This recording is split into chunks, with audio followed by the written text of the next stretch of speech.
an impact in the development of solutions, but also the opportunity, especially for young people and early career professionals, to really build the future of this work. So it is my honor and privilege to welcome you.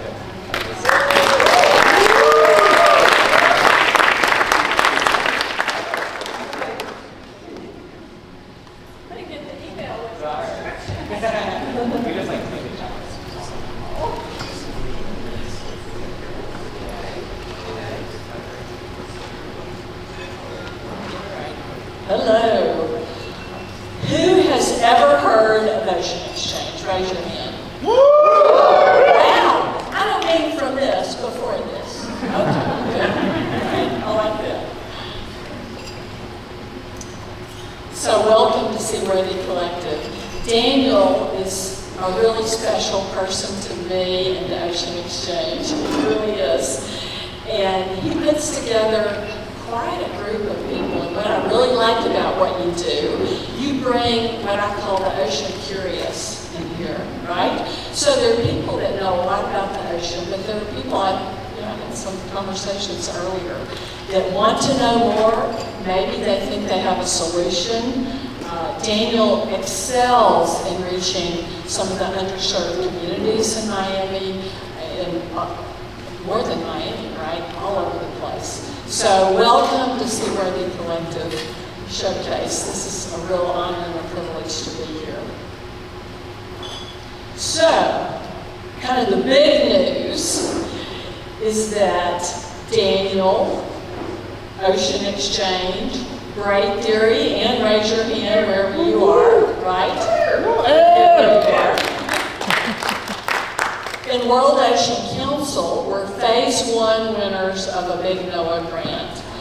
And we kind of collaborated, you're going to hear that word a few times, with another phase 1 group called Catch the Blue Wave. And they're on the West Coast. Okay, people say the West Coast. I didn't know they meant the West Coast of Florida. But anyway, they're on the West Coast of Florida. And that includes University of South Florida, Tampa Bay Wave, and St. Pete Innovation District. So anybody that's in the continuum, stand up. Do we have some of our Catch the Blue Wave folks too? Yep, I can't really see well. Anyway, and then when we merged, we applied for the phase 2 grant. We're kind of holding our breath. We are highly confident. The whole NOAA grant is about 4 verticals of ocean tech. I can't get into all that. It isn't about the thing, it's about the measurements and observations and data analytics about the thing. So one of the things is coastal resiliency. So it's not necessarily about building a new seawall, it is about the data and the management that we would need to know if that special seawall is working, right? So we are, I say, go big or go home, and that's what we did with our phase 2. And it's about helping the startups, but what we presented to NOAA was a whole way of thinking about a national system, a nationwide system of accelerator cooperation and collaboration. So that's really, I'm not going to get into those details, but we have made new partners. We put people that have already been working together, so you can see that. And it's been a lot of fun, I think, a lot of work. It kind of changed my whole last year. When I thought I had a plan, I don't have a plan anymore. So I'm going to take you back in time to 2010, and that's when Ocean Exchange was started. So for those that you don't know Ocean Exchange, although I saw a lot of hands up, we help advance the adoption of innovative solutions for healthy oceans and resilient coastal systems. If I sit next to someone on an airplane, I say that we take family and corporate philanthropy, put it in a big pot. We go find these startups wherever they are in the world. We're international in our scope. We down select. This year we had roughly 150 applicants. We had 70 subject matter experts that go through these applications. And they analyze them based on impact. We want big, global, scalable stuff, right? So those smaller, community-based things that we all enjoy as citizens tend to be outside of our scope. So we're looking for big, scalable stuff. second one is level of innovation. And the third is the ability to execute. So what we're not is TED Talks or someone says, I had this idea, I've been thinking about it in my garage, watching the Eagles games. I live in Philadelphia. No, it's people that have been working, that's the Eagles fans. They've been working on this sometime 5 and 10 years. They've spent, if they're academically trained, maybe 5, 7 years in the PhD programs working on this. Not everyone is a PhD, all kinds of entrepreneurs. We find them, we down select. This year we'll have 15 finalists, and we have non-dilutive funds that we give away. So that's what Ocean Exchange does. But when we started in 2010, we were kind of wandering out in the desert. I think I can say that if we weren't the only one, we were almost the only one in 2010. So those of you that have come here, you're all excited. Daniel's got you all amped up about ocean innovation, right? When Daniel was 17 years old, so I asked him this week, how old were you in 2010? It's like, oh my goodness, he was 17. He wasn't even out of high school. So we were there, and we have some very loyal funders and sponsors that helped us see this vision. What really happened though, and I just picked these dates, but 2017 to 2021 roughly, big flow of money, people working on this. Do we have our guest from See Ahead here? Nadir, are you here? Maybe not. Anyway, oh yeah, there you are. Hey. So I went back and I looked at the email I had from Mark Wayne, even before See Ahead was founded, and that was in February of 2018. I had a breakfast with him in New York. So some of the names that you know in the ocean space now that are helping startups didn't exist for 5, 7 years after we were founded, even 10 years after we were founded. So it really caused me to think about it. And when you told me you were 17 years old, oh my goodness, that was a moment for me. So now there are, it depends on how you count them, there are scores of institutions, entities, for-profit, not-for-profit, that are helping startups. But if you're new to this space, you really have to appreciate, back in 2010, there were startups, but they were for defense, for navies and so forth. They were for offshore oil and gas, let's say, and there were traditional conservation entities, but not as a startup that was in this blue economy space. So it's been quite a run for us. So let's look forward for a second. And I talked to someone who was talking about opportunities, right? And some of you are here to learn more and think about where the opportunities are. I highlight 4 trends here. This is just my opinion. You may have other trends that you think are important. I think there are some, and there'll be more public-private partnerships to solve these problems. I see one guest we have, and that's the CEO of the Canadian Ocean Super Cluster Fund. Kendra, raise your hand, right? I think Canada's kind of led the way on this. It's a federal Canada and private fund. I mentioned that NOAA grant that we're a phase 1. I don't think NOAA has used the term public-private partnership, but essentially that's what this grant is.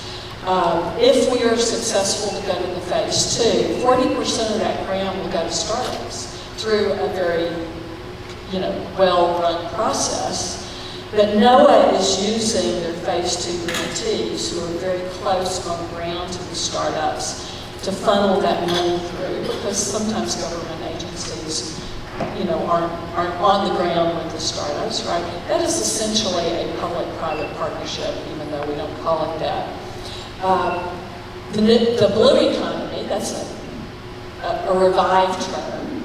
It used to be offshore oil and gas and fisheries. It was humans extracting things from the ocean and sometimes hurting the ocean.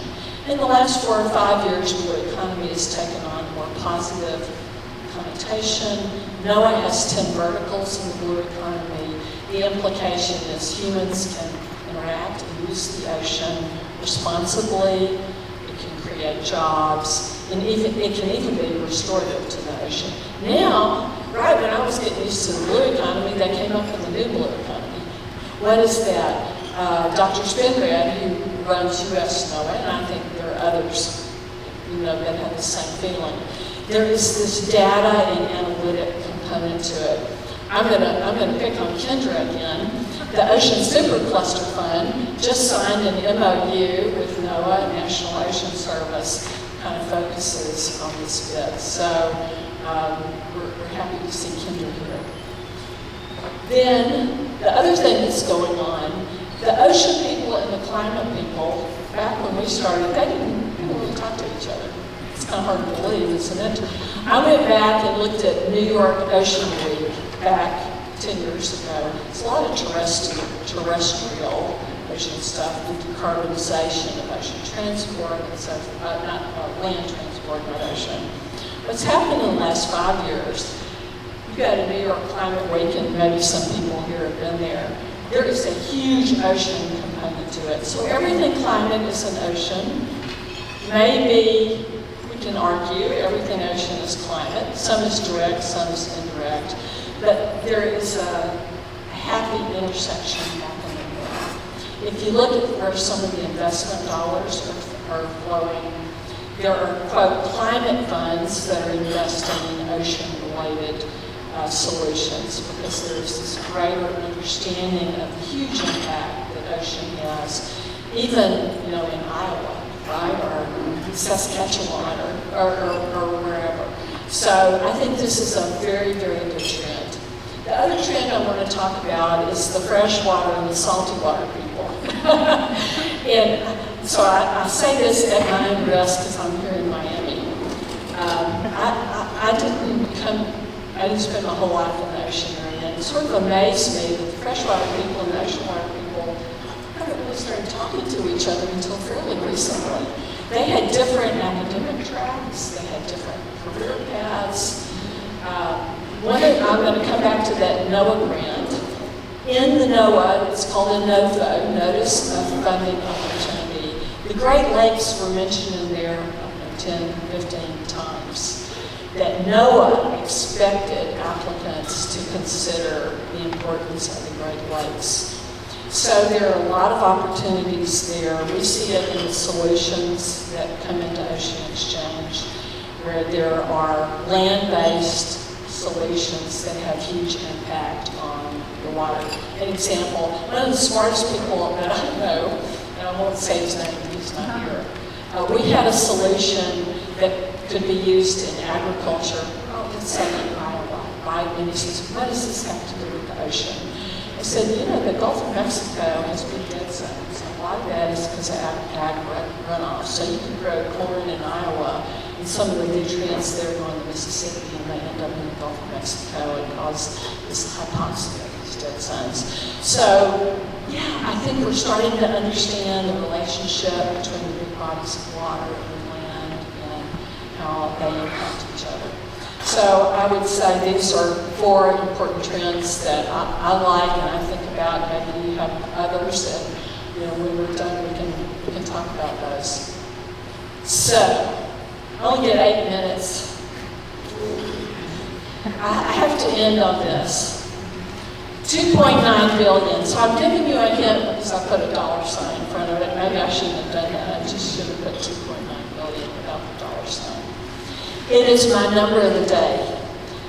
The Ocean Exchange event starts in Fort Lauderdale tomorrow and Tuesday. And you're going to hear this number, I'm sorry, every time I get on stage. So we have recently kind of recalculated, revived, and re-looked at the impact, at least the dollar part of it. There's all kinds of ways to measure impact, of the finalists that come through Ocean Exchange. So, for example, this year we have 150 applicants, we have 15 finalists. We have given grants for 11 years. Woo! If we go back the money that those finalists have raised since they came into Ocean Exchange, it's $2.9 billion.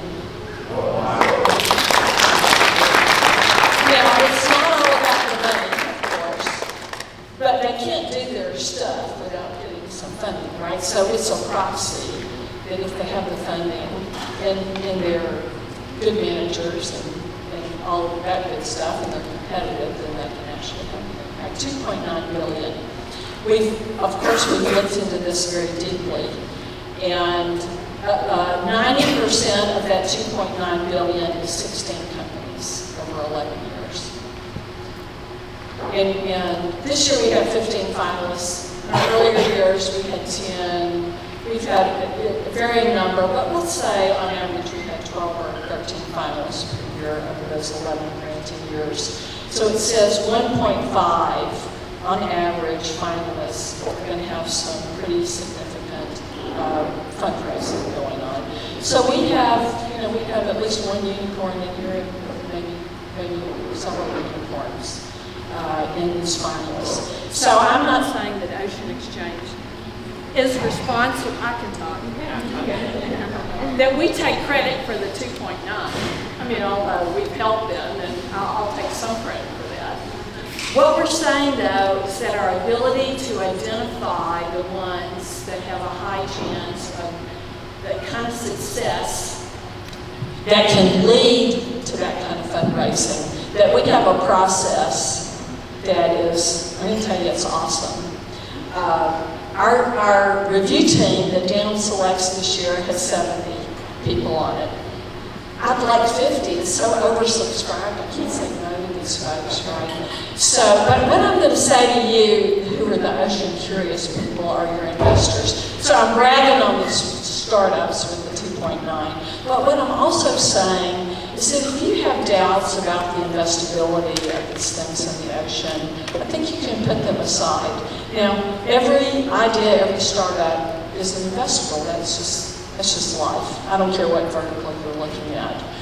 But there are opportunities if you want to be part of startups and be part of something successful. If you're an investor, there are startups that you can invest in that your peers have invested $2.9 million in. So 90% of that is 16 companies. The other 10% is 108 companies. I was talking to some colleagues earlier, and I'll kind of end on this too. Over 11 years, it wasn't a straight line, right? So those early years, there were fewer investors and fewer people that were really understanding the investability in the blue tick area. One of the things we're going to do over this winter is also put this on sort of a time scale, and I'm going to predict it was pretty flat for those first few years, and then it's going up rapidly.